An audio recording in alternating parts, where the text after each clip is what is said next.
So, again, Phil St. Romain. I'm on the team at Heartland Center for Spirituality in Great Bend, Kansas. I've been there for over 22 years now, quite a while. Before that, I was at the Spiritual Life Center in Wichita, working with lay leadership and family life ministry. In Great Bend, I'm a program presenter and spiritual director. This room that I'm at is a little different from the one I usually use for webinars. Had a lot of spiritual direction sessions here, a lot of good discussion groups here. So imagine yourself sitting in one of these chairs for the evening as we learn together.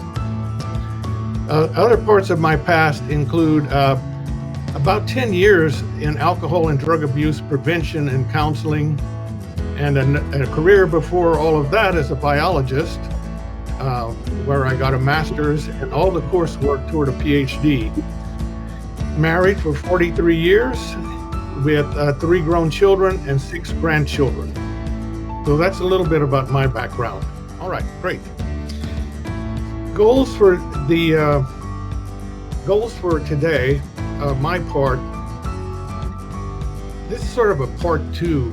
I did a webinar a month ago on critical thinking skills in the media, which set up in a way how to engage the media in a critical, reflective way, so that we just don't buy into everything that we read. And so I'm not assuming that everybody here was in attendance at that meeting, at that webinar, but it is online if you want to review it, and I'll go over some of those principles again. We're going to talk about conspiracy theories in general. There are a lot of them now, but we're going to really focus mainly on the ones that apply to COVID-19. Now, if you'd have asked me a year ago, or if you'd told me I'd be doing a presentation on COVID-19 conspiracy theories and the mark of the beast, I'd have really been scratching my head. But we all know that we're in a very different time because of this virus. And there are many conspiracy theories about the virus, and you're going to learn about some of them this evening. And I hope also to point you to some resources where you can learn about them more deeply and more thoroughly. We'll reflect on the meaning of the mark of the beast as mentioned in Revelations. That will be Jerry's part of the presentation. He is a scripture scholar, and he will give us good background on that. My hope is to better equip us to be able to discuss this topic with others and to respond to it. The concern is a very significant public health crisis, especially in the United States right now. And so hopefully this webinar contributes something to help us to deal with that public health crisis, because conspiracy theories are not helping. Also, for those of us on the Christian journey, we are about truth. Truth is a pathway to God. Whenever we come closer to truth, we come closer to God. And so conspiracy theories are not about truth. They take us away from the truth. And so we will be learning more about what's true and what's not true about that. So let me get a slide before that. This webinar is sponsored by Heartland Center for Spirituality, Retreat and Conference Center in Great Bend, Kansas. You have the address here and a way to support our ministry with a donation. We had to close our doors in mid-March because of the virus. It's cost us significant income. We do a lot of hosting of groups. I see one of our staff is here, who is a big help with that. And so we're leaning more on our internet ministry, which we've had through the years, but right now it's about the only way we can do ministry, which does include spiritual direction. We do that online. So there's the donation link. I won't nag you about it. I'll leave that up to the Holy Spirit and your guardian angel. How's that? Conspiracy. What do we mean by a conspiracy? The definition is it's a secret plan by a group to do something unlawful or harmful. So I guess we might say that a surprise party is a kind of a conspiracy, but it wouldn't count for this definition. It's kind of, sneaky planning, maybe. Generally, there's a negative meaning or connotation to the word conspiracy. Some conspiracies are real. The bad booze conspiracies in the times of prohibition, when the government would put some wood alcohol in some batches so that people would get sick on it. And that finally got busted. Government instigated revolutions, big tobacco hiding cancer research. There really are conspiracies, and you can purchase books that have lots of information about real conspiracies that have taken place. A conspiracy theory is something else. It's not simply a a theory about a conspiracy. The term should probably be hyphenated. It's a hypothetical proposition that a conspiracy is taking place, and this is the key thing, even when evidence to the contrary has been conclusively established. So something is alleged, and some key part of it that props up the whole thing is shown to be false and undermines the very basis for the conspiracy theory, and yet people continue to propose it and promote it. Generally, it's a disparaging term. If someone tells you you're caught up in a conspiracy theory, they're not meaning to compliment you. Conspiracy theories can be on a wide range of topics as well. You've probably heard conspiracy theories in your life about the moon landing, that it was staged in a studio somewhere, that Elvis is alive. Lots of conspiracy theories about JFK assassination. I remember when I was in high school, one of my teachers loved to talk about those. And he thought he had the right one. He thought he had it figured out. Jesus survived the crucifixion and married Mary Magdalene. Now, here's a little quiz for you to type into your attendee chat. What book made use of that conspiracy theory and sold lots and even had movies made about it? So, fiction. And some Illuminati type group runs the world. So that's kind of characteristic. And here we get into the meat of the characteristics. Most conspiracy theories, not all, be on the lookout for these signs. They don't all have all those signs, but they will have some of them. Almost all of them have some secret, powerful group in the background that's really running the show. Call it the deep state, the Illuminati, the Masons, the Trilateral Commission. That was the one when I was in college. I kind of got caught up in that for a while until I discovered that, well, everybody knew about them. So how could they be a sneaky group? We sent people there. So, yes, I see Da Vinci Code comes up. I saw that. Correct. Da Vinci Code was the one we were talking about. And so people and institutions are kind of witting and unwitting pawns. You know, we think we know what's going on, but we're really being used by this powerful group. Official explanations for a phenomenon, like let's say the JFK assassination, are inherently trustworthy as they're skewed by agents of the secret group who have infiltrated institutions. So they don't really let us get to the truth. They're kind of there to make sure nobody finds out about who's really running the show. They have their spies everywhere. And in the present context, Dr. Fauci is sometimes mentioned as an agent of some secret group, variously called here deep state, or sometimes doesn't even have a name. It's just sort of implied. Gaps in the official explanations prove it is fallacious. So you'll have an official explanation, like with COVID-19, that it originated from, let's say, jumped over from bats to humans. But we can't completely conclusively prove that, and so questions remain. And any little opening like that gives a conspiracy theorist some room to wiggle. You have circular reasoning, that evidence for it is proof and evidence against it is proof. And if you're ever dialoguing with a person who's in a conspiracy theory, after a while you get the sense, well, how do you discuss anything with this person, you know?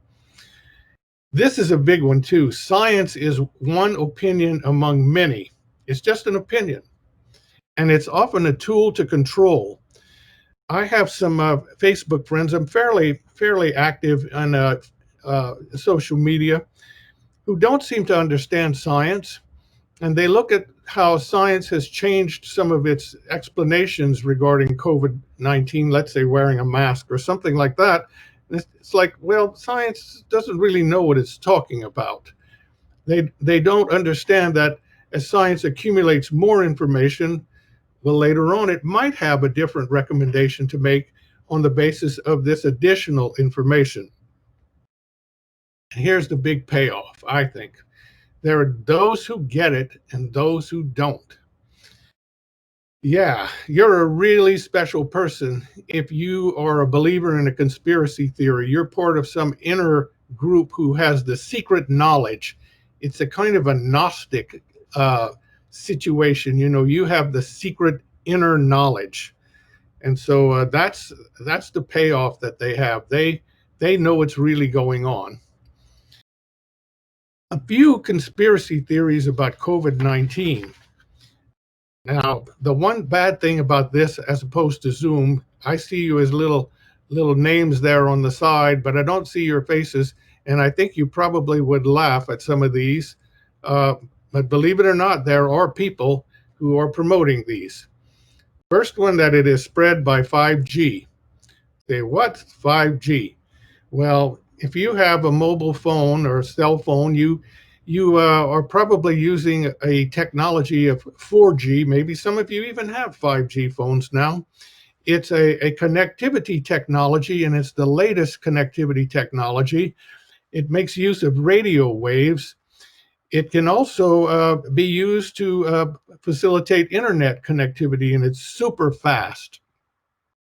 The problem with it is controversial in a way because it makes extensive use of some equipment that is provided by the Chinese. So there's some concern about maybe they can build into the equipment some chips or something that eavesdrop on us. That's a whole other discussion. You might have heard the name Huawei in connection with that.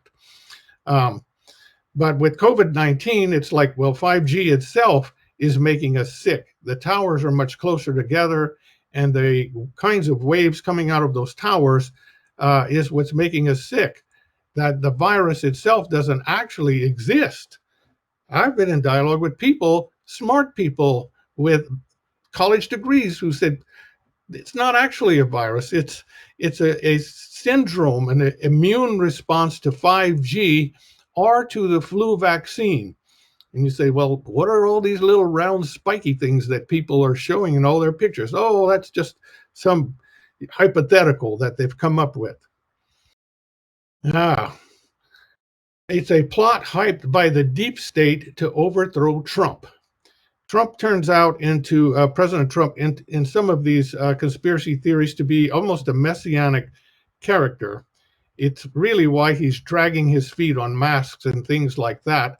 He's got some knowledge about what's really going on, and it's not about the virus. So he doesn't really take it seriously. And so he understands what's going on.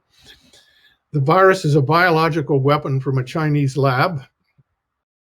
There are viruses studies in Chinese labs. We've participated in the United States. Um, One early theory was that maybe the virus escaped and found its way out into the culture. That's since been debunked. So, on the other hand, it would be a pretty poor biological weapon to kill mostly older people, people who are compromised in their health, and leave the young people intact. This one is big, that it's transmitted by the flu vaccine. And one of my old Facebook friends, who is no longer a friend, she unfriended me. I challenged her on that, and she says, everyone I know who has COVID-19 was also vaccinated for the flu. Well, that's a big logical fallacy, isn't it? It's a correlation. Or some will say that the flu vaccine made us vulnerable to it. It's a plot to vaccinate and track people using a chip injected in a vaccine, and Bill Gates is part of this, and let's get into that one because that's the predominant one. Another spiritual director friend of mine posted this on Facebook. It's kind of a summary of a whole bunch of conspiracy theories. You realize this whole thing being COVID-19, is meant to collapse the economy by the secret group, get rid of Trump, bring in socialized medicine, divide and chip everyone, and eventually have a new world order, right? And so the whole world is in on it, you know?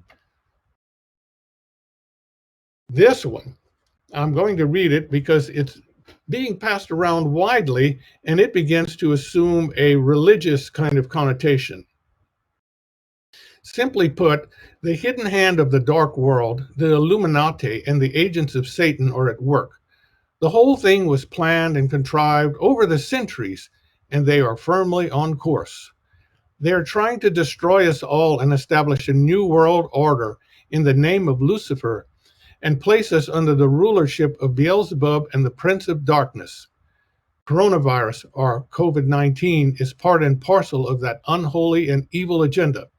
It is a ravenous beast and an unrelenting evil plague.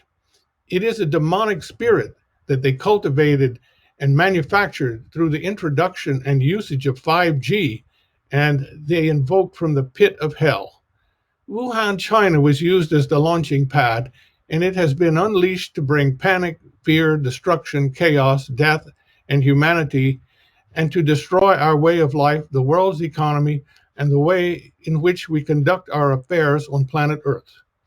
Corona itself is evil, but the vaccine that they will eventually introduce to cure it is the real killer. It will be infinitely worse than the original plague. When it is manufactured and released to the public, it will kill millions and cut down the world population. And of course, that is their purpose, their being the secret group.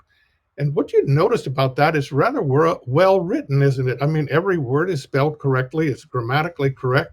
So somebody reads this and says, holy smoke, a smart person wrote this thing. There must be some truth in it. And this is something people do. Well, maybe it's not all true, but it must be partly true. I mean, why would anybody say something this strongly unless there's, I mean, if there's a fire there, I mean, smoke, there must be a fire somewhere.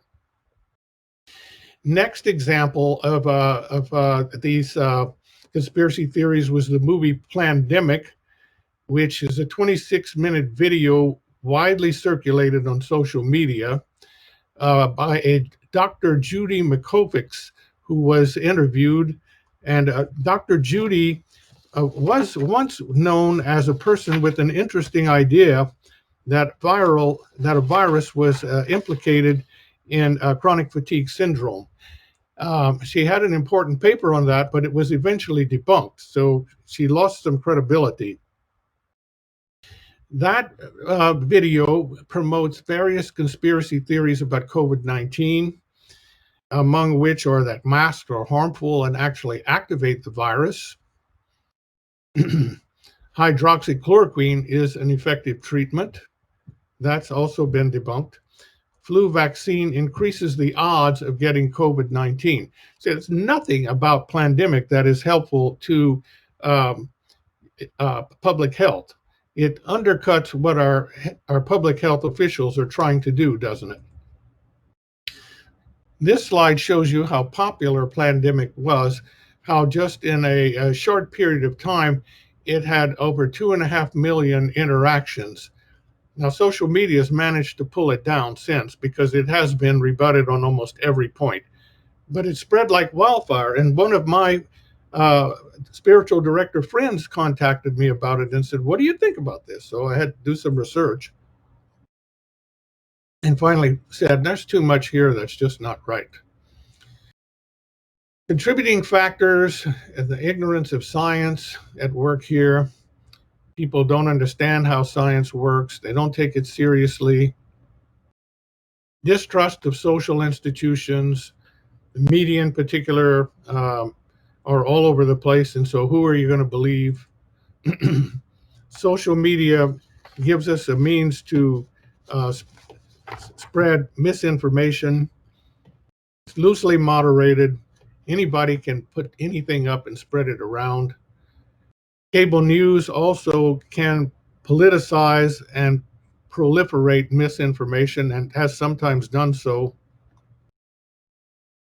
Lack of critical thinking skills. How do we sort this out? How do we know what's factual based? What's worth hanging on to and not? And the anti-vaccination movement, which I discovered through this research in the past few months, is huge and growing. 10 to 20% of the population opposes rather routine vaccinations. Um, Most of them are younger, not that well educated. They believe that vaccines contribute to autism. This is a discredited study. They prefer natural immunity. Um, Good luck with that on smallpox and polio and other dreaded diseases. But it's quite strong, and it's part of what's going on with the COVID-19 conspiracies. Here are some headlines you can check out. You have them on your handout. Just type in that headline, and you see Business Insider has one. Anti-vaxxers are already opposing a coronavirus vaccine that doesn't yet exist, and their movement could mean the virus never goes away. Dr. Fauci spoke about this recently. How Bill Gates became the voodoo doll of COVID conspiracies. Bill Gates' conspiracy theories have circulated for years. It took the coronavirus vaccine to turn him into a fake villain. And so here's a little more. Half of Fox News viewers believe Bill Gates wants to use the virus vaccine to track you, a new poll says. And this poll really does exist. You can go and read about it here on it's a Yahoo News YouGov poll. 44% of Republicans believe that Bill Gates is plotting to use a mass COVID-19 vaccine campaign as a pretext to implant microchips in billions of people and monitor their movements. A widely debunked conspiracy theory with no basis in fact. So, another headline you can track down and read if you want a lot more substantive information about it. And finally, then, this link to a Snopes article, or Bill Gates and the ID 2020 coalition using COVID-19 to build a global surveillance state. And what's that all about?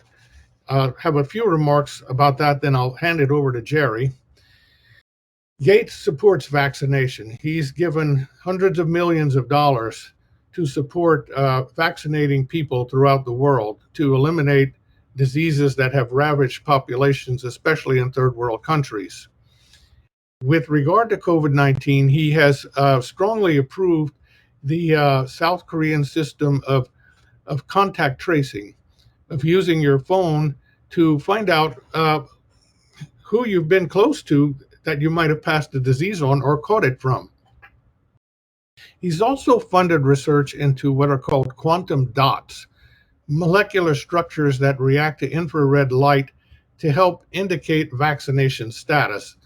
A technology that's very poorly developed, never been tested on humans, years away, but it might be helpful in third world countries where records are not kept to indicate, like you could, either hold your hand under a certain light and it would show whether you've received a vaccination or not.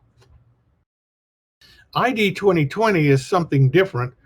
It would be about implanting a digital device or using a fingerprint with the person's permission to keep records of their health in cloud storage.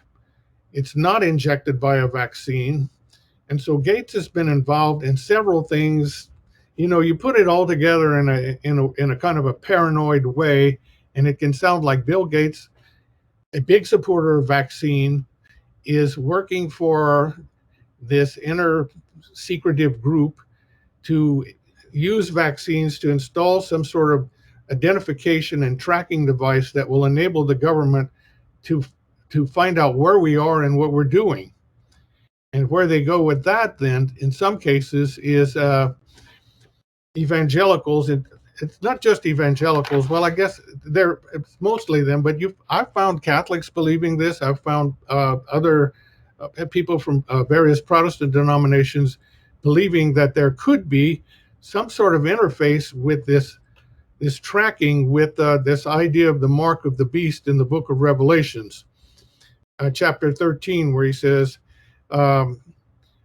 that no man may buy or sell save that he have this mark or the name of the beast, a mark on your right hand or on your forehead. And here's a couple of articles, Yahoo News, if you want to track down that headline and read more about it. And this pastor, Rick Wiles, has a number of YouTube teachings on that topic as well. So now we're ready to hand this off to my buddy, Jerry Truex. And Jerry, if you would come back on, you can activate your video camera and your mic now. There he is. So. All right. Wait, I'm supposed to introduce you, remember? All right, so this is Jerry, my good friend. He's a retired professor of New Testament at the Anabaptist Mennonite Biblical Seminary, Great Plains Extension, North Newton, Kansas. He was there from 2004 to 2017. Jerry has taught over 150 courses at the college, university, and seminary levels in biblical, theological, and religious studies in the U.S. and England. He's the author of The Problem of Blasphemy, The Fourth Gospel, and Early Jewish Understandings. He's also former pastor of the Mennonite Church of the Servant in Wichita, Kansas from 2004 to 2017. He's married with 2 daughters and 8 grandchildren. He's got more grandkids than I do. Yes, we're still working on that. So anyway, I'll hand it over to you. So I will decrease and you must increase, I guess, right now, huh? Okay. Let's see how I do that. So you go ahead and cue up your presentation. Okay. All right, there we go. Good evening, and thank you, Phil, for that overview of conspiracy theories that face us, especially with the problem related to the COVID-19 and vaccinations. Phil and I thought that it would be apropos if I looked at one of the sources of great conspiracy theories over the last 2,000 years, which would be the book of Revelation. And so what I intend to do is to just do a quick overview of Revelation, move into chapters 12 and 13 of Revelation, where we run into the dragon, the 2 beasts, the mark of the beast. And then I'm going to look at the historical, social, and political background of that. And then finally move toward the counterpart to the mark of the beast, which is the seal of the living God. So this should take about 30 minutes. And let's get started then. Let's see. First, I want to note that there are 3 basic approaches to studying the book of Revelation. You may be aware of these. Sometimes they're presented as 4.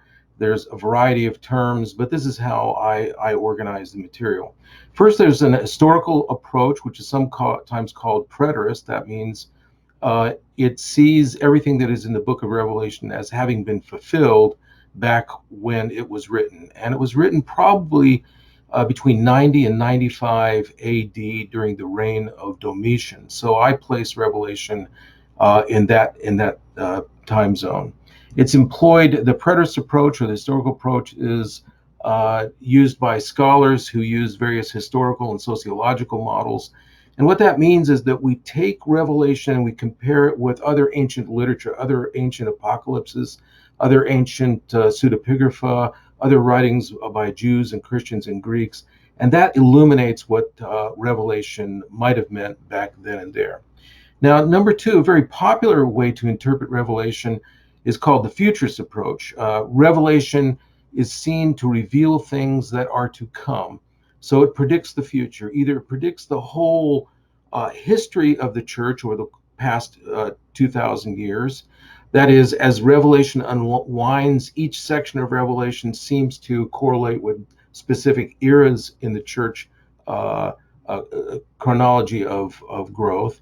Or another approach would be to see Revelation as just focusing in on the end times, maybe the last 50 years, last 100 years, and so forth.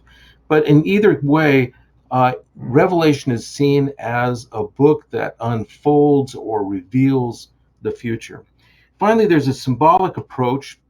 Revelation reveals spiritual truths for every generation, truths that apply to the interior of the Christian life.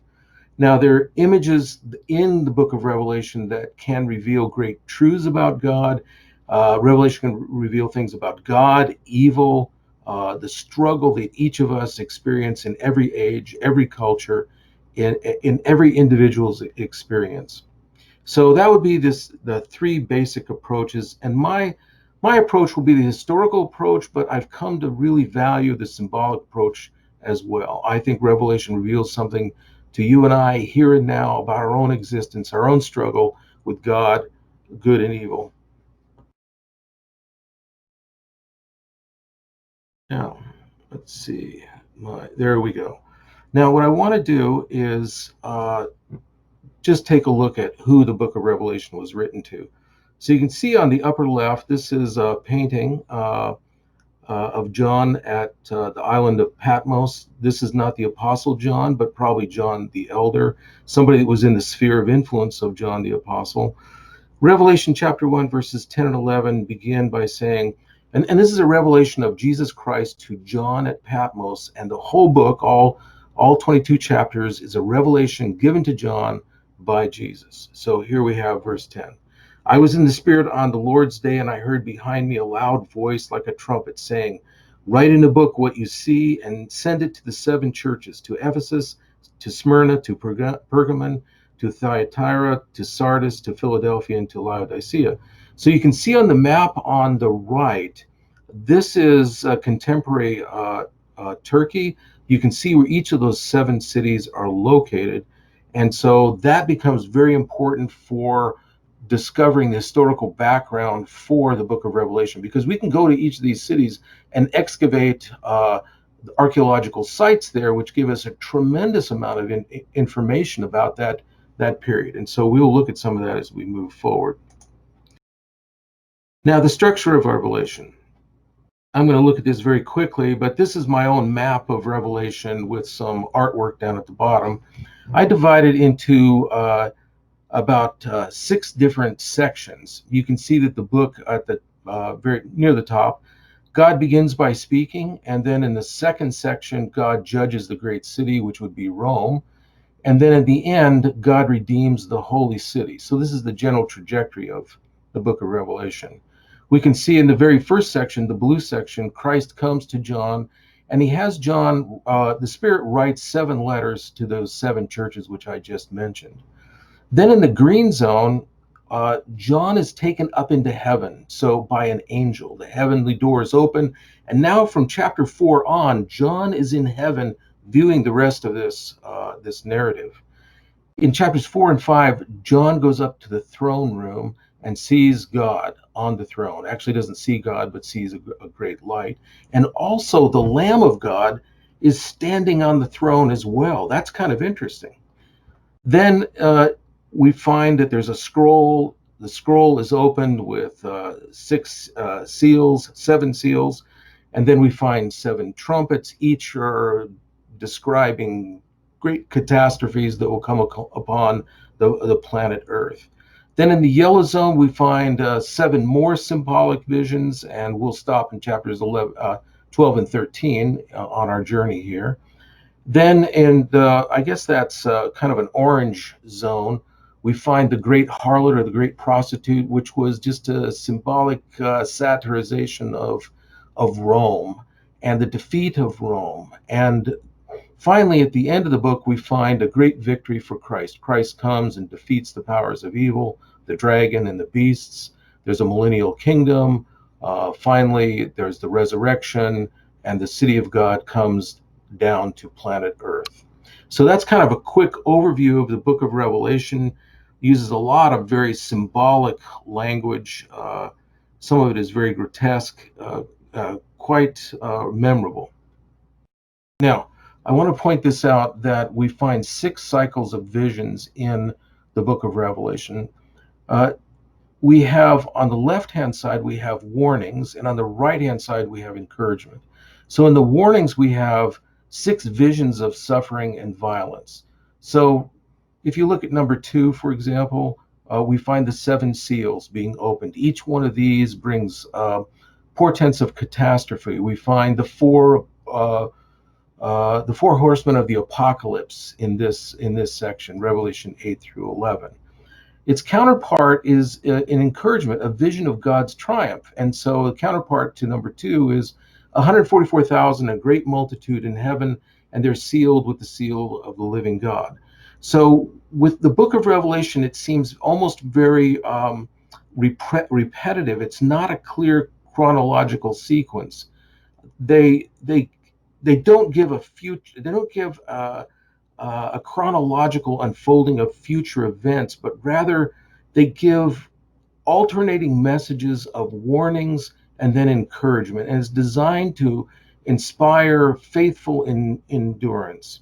And so, if you keep this in mind, Revelation is seems repetitive, and some of the visions, some of the trumpets, the 7 trumpets correspond with the 7 bowls of wrath. And it may be just simply another way to emphasize the warning that human beings need to repent and return to God. Let's see. Trying to get there we go. Now let's look at the red dragon, the 2 beasts, and the mark. Now we're in chapter 12, and we'll look at the red dragon. I'll just read this text. A great portent appeared in heaven, a woman clothed with the sun, with the moon under her feet, and on her head a crown of 12 stars. She was pregnant and crying out in birth pains, in agony of giving birth. Then another portent appeared in heaven, a great red dragon with 7 heads and 10 horns and 7 diadems on his heads, who is called the devil and Satan, the deceiver of the whole world.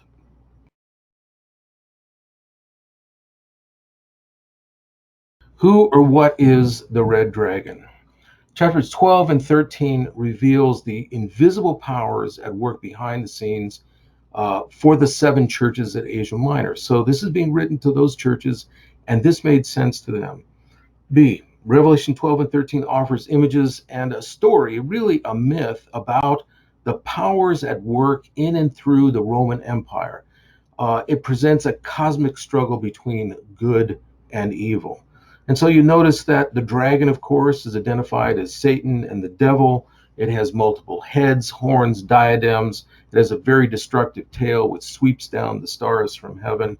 All of this is meant to emphasize the power of this creature. It seeks to kill the child of the woman clothed with the sun. The question is, who is this woman? Well, it could be Eve, it could be Mary, it could be uh, uh, the people of Israel, it could be the church. So scholars are not sure about this, but this woman gives birth to a child, and very clearly this child is Jesus, because this child is given will be given a power and authority. What's interesting then, there's a battle in heaven, and Michael battles the great dragon, and the great dragon is thrown down to earth. Now, this is not good news for planet Earth. Uh, Heaven is fine, but planet Earth is now in terrible straits from this point forward. Number 4, it is the force that opposes Christ and the ones who keep the commandments and the testimony of Jesus. In chapter 12, verse 17, the ones that are being opposed are the ones who keep the commandments, and they're the ones that hold to the faithfulness of Jesus Christ.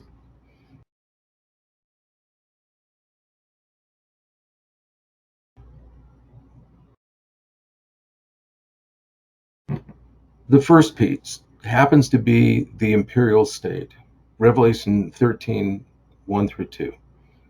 And I saw a beast rising out of the sea, having 10 horns and 7 heads. And on its horns were 10 diadems, and on its head were blasphemous names. And the beast that I saw was like a leopard. Its feet were like a bear's, and its mouth was like a lion's mouth. And the dragon gave its power and his throne and great authority.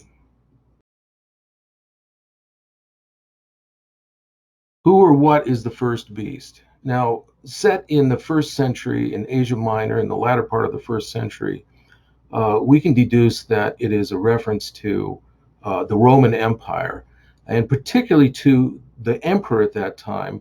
So, and in a way, this text recalls Emperor Nero, who reigned from 54 to 68. But another Nero-like emperor is now in charge of the empire, and that would be Domitian. So Revelation was written during the time of Domitian, but it speaks in the code language of, hey, this guy is like another Nero. And Nero was bad because he executed Christians, he threw them to the dogs, he burned them, and then he burned down Rome in 64 CE and then blamed it on the Christians. So Nero is not good news for Christians, and Domitian seems to be another Nero. B, the authority of the first beast comes from the dragon. Rome is set up as the devil's agent. C, each head represents emperors from Augustus to Domitian. Now it's debated, of course, and there's a lot of speculation on this, but I think it works because one of the heads suffers an injury, and this is probably a reference to Nero, who committed suicide in 68 AD. So one of the heads dies and is thought that it will come back to life again. D. Here's what I just said. One of the heads received a death blow, which probably is Nero, who committed suicide. And then E. Both the dragon and the beast are worshipped by the whole earth in 13:4. F. The beast constantly blasphemes God by claiming the same honor, glory, divinity, and worship as God. Now, blasphemy, I wrote a doctoral dissertation on blasphemy. Blasphemy is anytime somebody arrogates for him or herself the powers, the authority, the glory, the majesty that belongs to God alone. This is what the emperors were doing during this period of time. In this way, they denigrated God by daring to compare themselves to God. And that is blasphemy. Now, there were blasphemous names on the head of this beast, on the heads of these beasts. This, we'll see, could be references to calling Caesar God or Augustus or Pontifex Maximus. There are a variety of names that were attributed to the emperor that should probably only be attributed to God.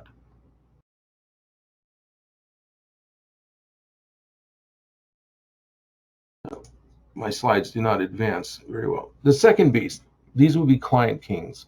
Then I saw another beast that rose out of the earth and had 2 horns like a lamb, and it spoke like a dragon. It exercises all the authority of the first beast on its behalf and makes the earth and its inhabitants worship the first beast, whose mortal wound had been healed. It performs great signs, even making fire come down from heaven to earth in the sight of all. And by the signs that it is allowed to perform on behalf of the beast, it deceives the inhabitants of the earth. So who or what is the second beast?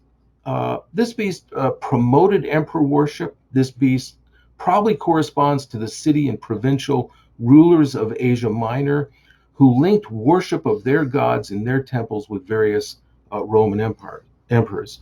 These rulers promoted the imperial cult by building temples, erecting statues, organizing festivals, collecting offerings, all to honor the emperor.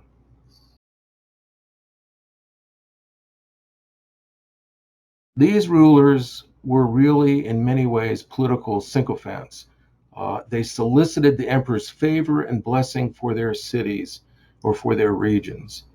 Individuals who worshiped the emperor showed their allegiance to the empire when they did so. And that allowed them to join guilds, that allowed them to trade merchandise, to hold public office, to have property. In other words, worshiping the emperor in Asia Minor at this time was a way you survived. You could not survive without participating in demonstrating loyalty and allegiance to the empire and to the emperor.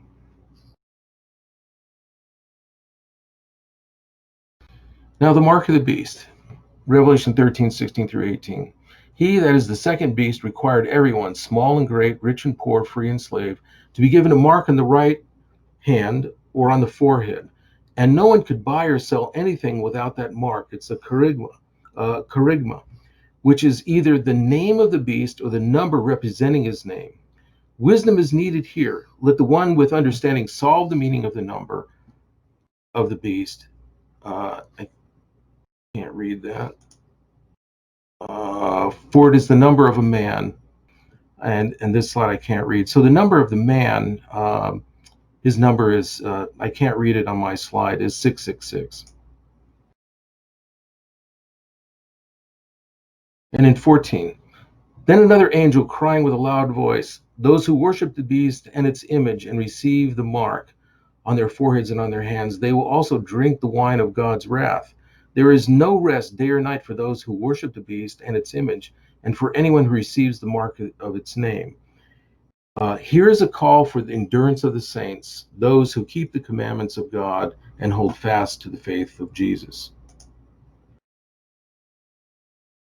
So, what is the mark? The charagma of that is being mentioned here. Well, that term was used for several things. First, it's an impression of an emperor's head on coins.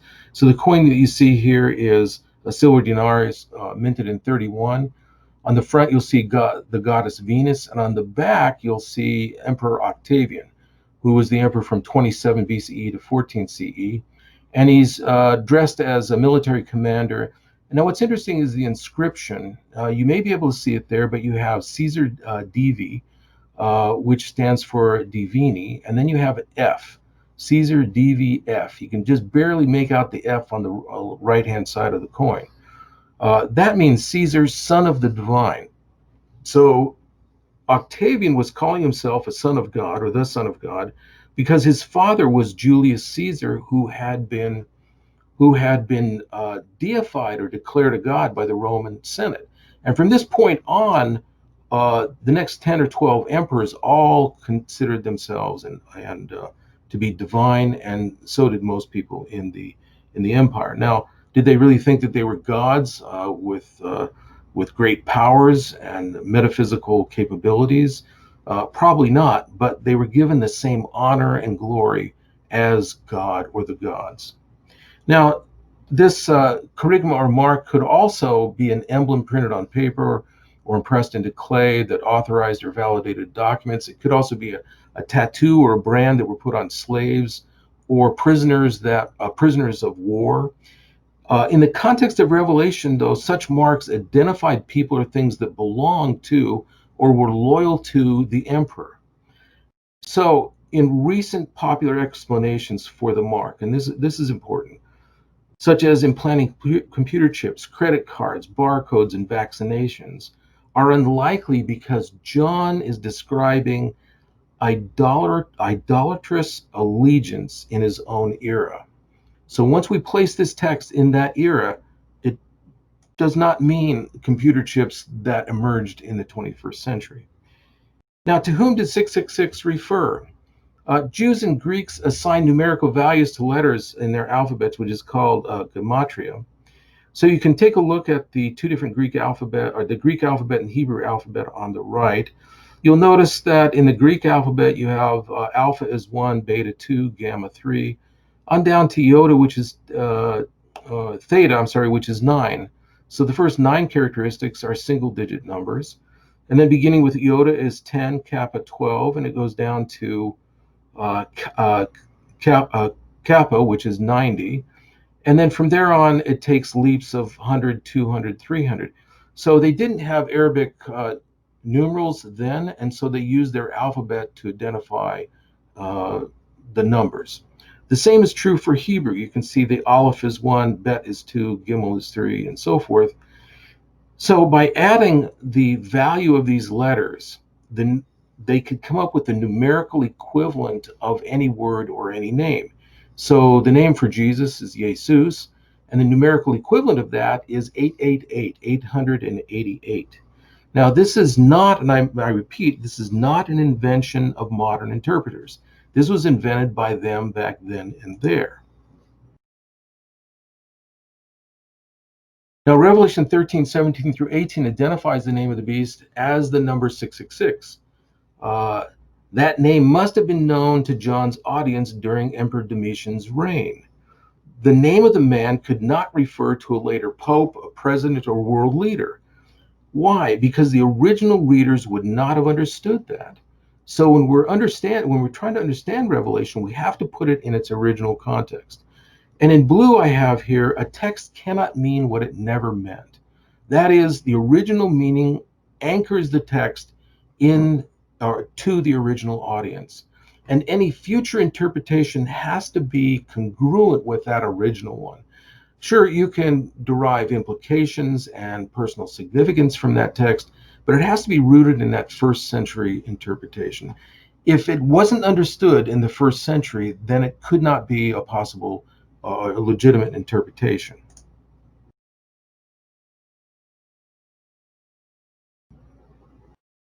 So using gematria, the name behind the number 666 corresponds to Emperor Nero.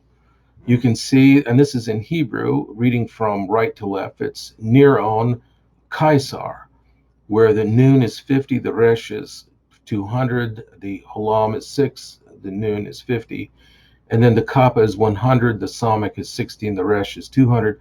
And you end up, when you add this up, the number is 666. Now, what's very interesting is the word theron or beast. The word beast in Greek is theron.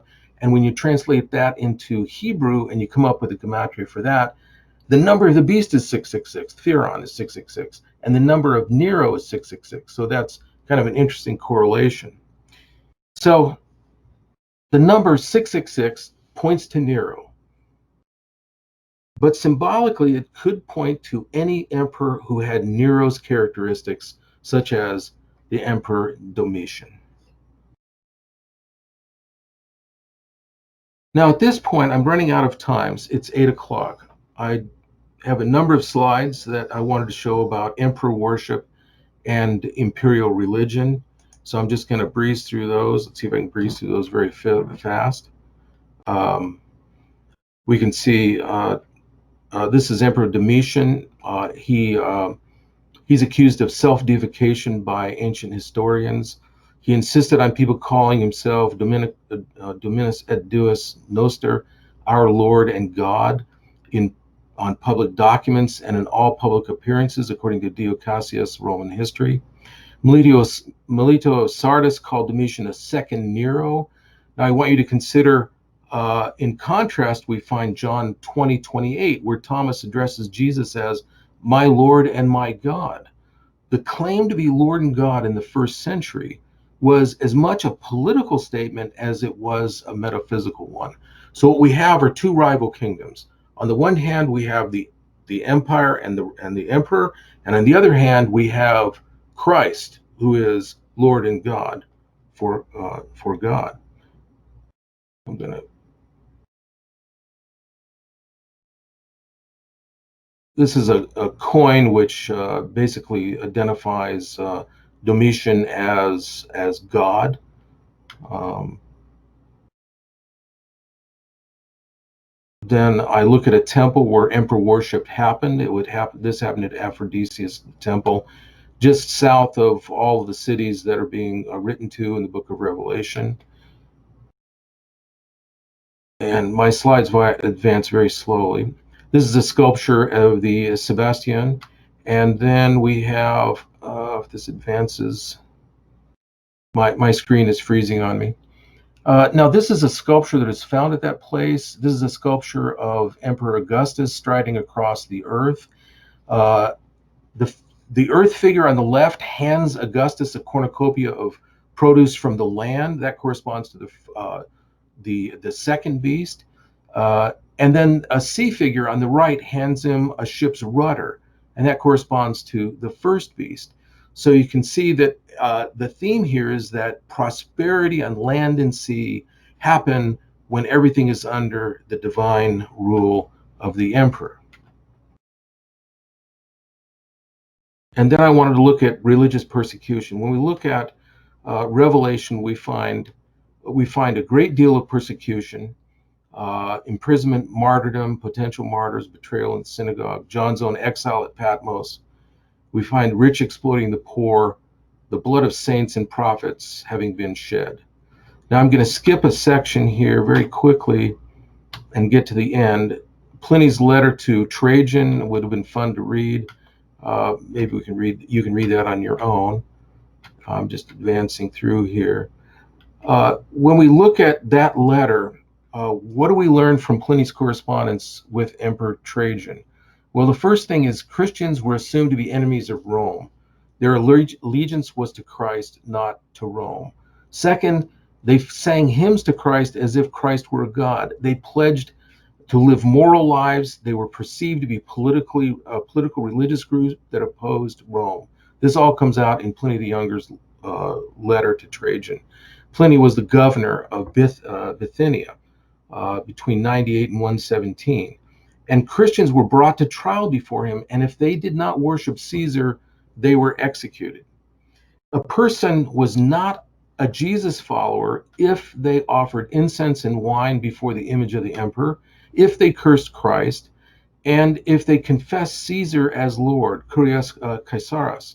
So the point is, this was really happening during Pliny the Younger's time, roughly about 15 to 20 years after the book of Revelation was written. We can assume that similar practices were happening during the time when Revelation was written. Now, this was not empire-wide persecution of Christians. It was happening in local areas and provinces and cities, especially in Asia Minor. So number 5, Christians were accused of treason during the time that Pliny wrote, and that would have been the time of Emperor Domitian.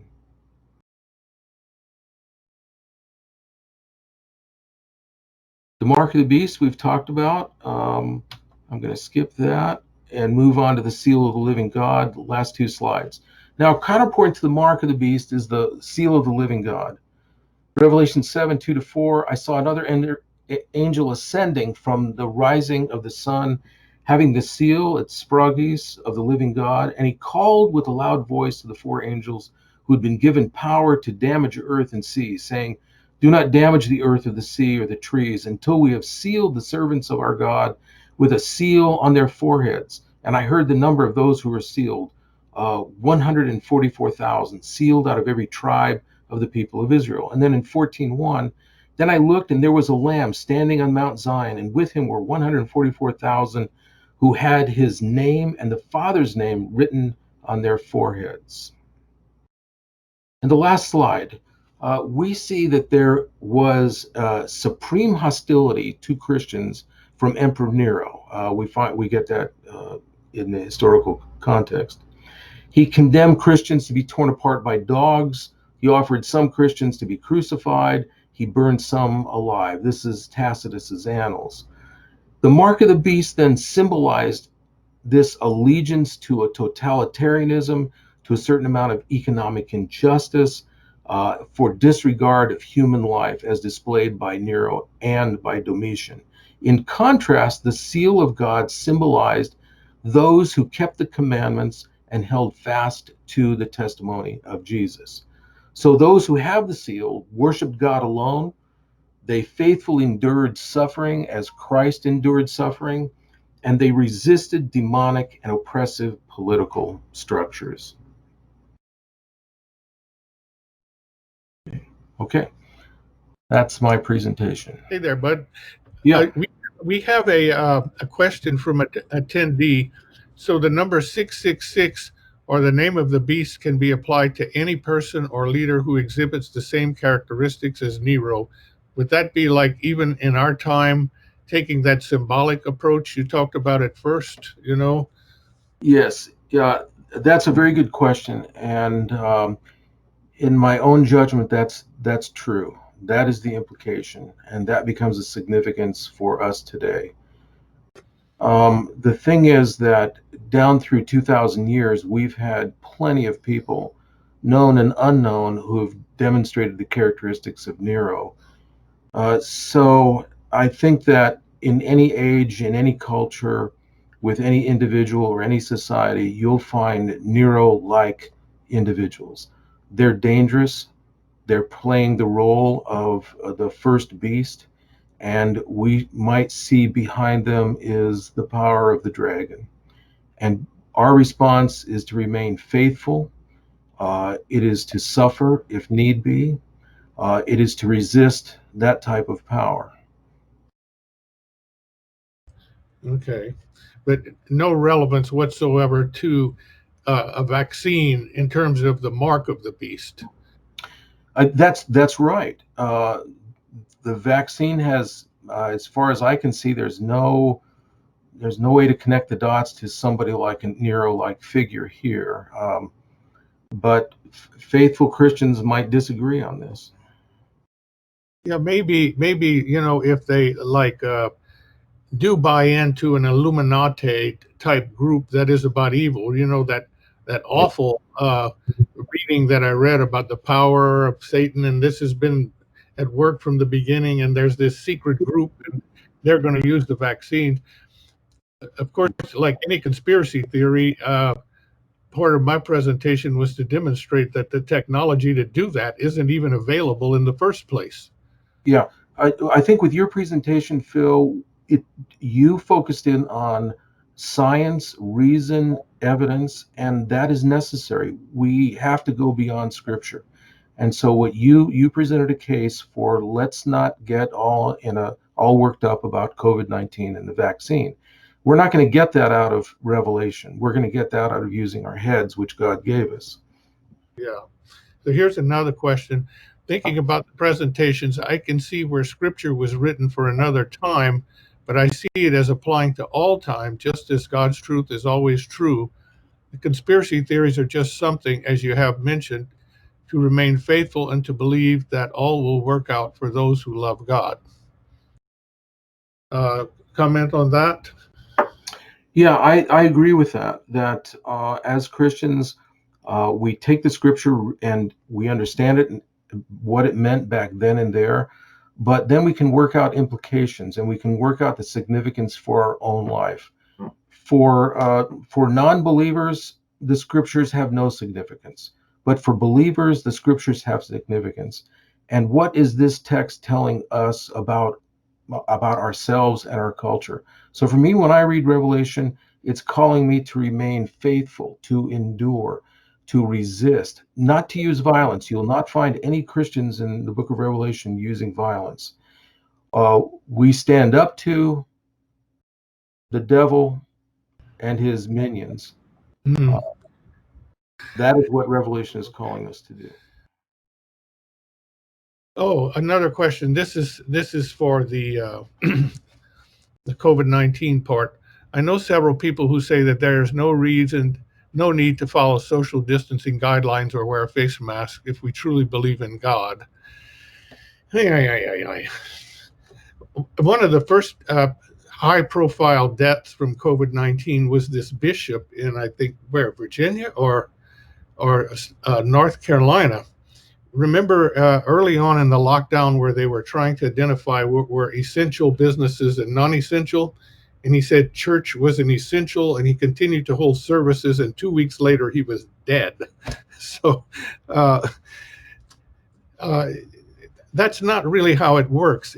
That could be an actual sin of presumption that, you know, throw yourself off the temple and no one's going, you're not going to get hurt.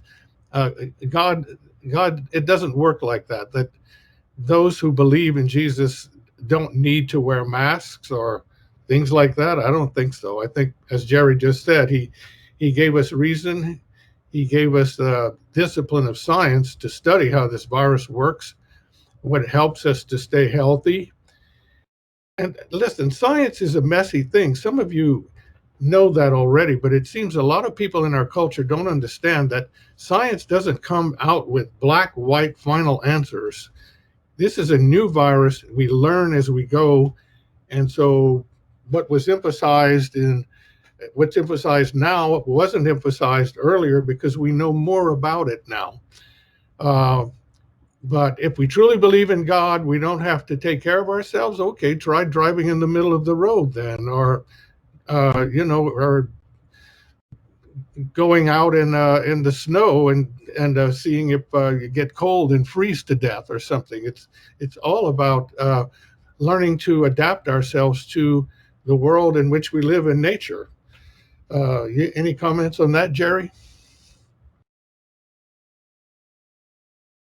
No, I agree with you. I think that's well put. Uh, it's important to see that we have revelation from God, but we also have been given a mind to guide us. It's a big clue to find out that we have a brain. Yes, indeed. Yes. So, for guidance on COVID-19 vaccines and things like that, what we want are fact based explanations, and you get that from science. And so, public health guidelines are rooted in science. When it shifts over to politics, we're not necessarily looking out for the public good. Maybe we're drifting into the other area where a different kind of fidelity is being asked of us, and we need to evaluate that. You know, or our political leaders looking out for our public health, or are they about a different business? It's a question to, I think, keep on the table. Comments, Jerry? Not no, I don't. Good. Well, No, okay. I mean, but the issue of allegiance is one that I think a lot of people feel pulled on. Am I going to be faithful to? It almost comes down to sometimes: are you going to believe Dr. Fauci, or are you going to believe, this what this religious person is saying, or what this politician is saying? Let me give you the answer. Go with Dr. Fauci. Okay, if it's about public health, go with him. There is no alternative to science in figuring out what to do about this virus and how to adapt to it. That's what science is for. Now, what kind of policy flows from that? That's political. But when political policy becomes too disconnected from science, then what's going on? And that's part of what we need to look out for too. yeah, that's the dangerous part. Yeah. Yeah. So allegiance to God, as I recall, in the early church, there were three capital sins or three deadly sins, right? Um, Murder, adultery, and what's that terrible name for um, renouncing God? Huh, it escapes me. What? Apostasy. Apostasy. Apostasy. So, Book of Revelation is really coming down strong against apostasy. Yeah. Um, it seems to me that believers that are being addressed in Revelation, some are accommodating to the Roman system. Some are resisting the Roman system, and some have just plain defected. And so there's when you read the seven letters, you find that these are characteristics of some or all of these different churches. Yeah, yeah. So maybe one of the questions for us to wrestle with in that context is, in our identity, where is our allegiance? Are we faithful to God and Christ first? Are we Christians before we're Americans, Republicans, Democrats, or whatever? That's always an abiding question. Okay, one person says, I see science as a gift from God. Yes, indeed. Yes, and our next webinar is going to be on a science-related topic, kind of moves on to the next step from here about science and religion interactions. Can a Christian believe in evolution? Well, that will take us into all kinds of areas of including some reflection on what Scripture can and cannot tell us about creation and how creation unfolds. Some of that science can tell us, and yet Scripture has something to tell us as well about creation and its origins and God's role in it. So stay tuned for that one. That's coming up in about a month or so.